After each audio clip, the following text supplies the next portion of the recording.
መነጋገሪያ ሆኗል። በስፋት የምንመለከተው ጉዳይ ይሆናል።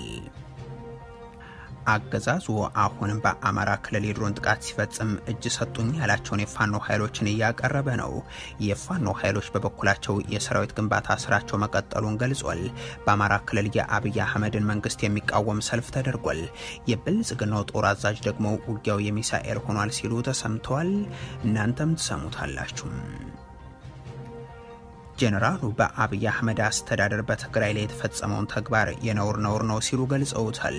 ለክልሉ የመንግስት ሰራተኞች የ4 ኪሎ አስተዳደር የድጎማ በጀቱን ለ2 ወራት እንዳገደ ስለመሆኑም ታውቋል። ተጨማሪውን አዘጋጅተናል። በኦሮሚያ ክልል አርሲ ዞን የሚፈጸሙ የምዕመናን ግድያና እገታዎች አሁንም እንደቀጠሉ ስለመሆናቸው ተነገረም።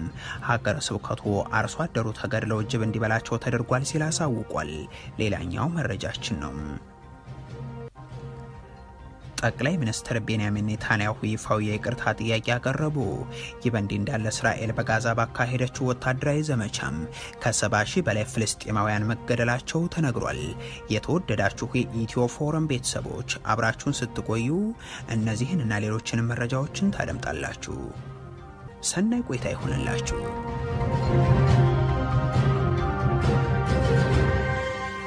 አገዛዙ አሁንም በአማራ ክልል የድሮን ጥቃትን ሲፈጽም እጅ ሰጡኝ ያላቸውን የፋኖ ኃይሎችን እያቀረበ ነው።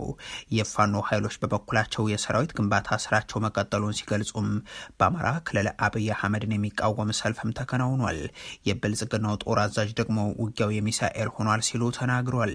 በአማራ ክልል ከሰሞኑ በብልጽግናው በኩል የተከፈቱ ዘመቻዎች አንድም ጽንፈኛ የሚላቸው የክልሉ ወጣቶችን ስብስብ ገዳይ ናቸው የሚል ፕሮፓጋንዳን ማሰራጨት፣ በሌላ በኩል ደግሞ በድሮን የታገዘ ዘመቻን ማከናወን የተለያዩ ኃይሎችን እጅ ሰጡን በሚል ማስነገር ነው።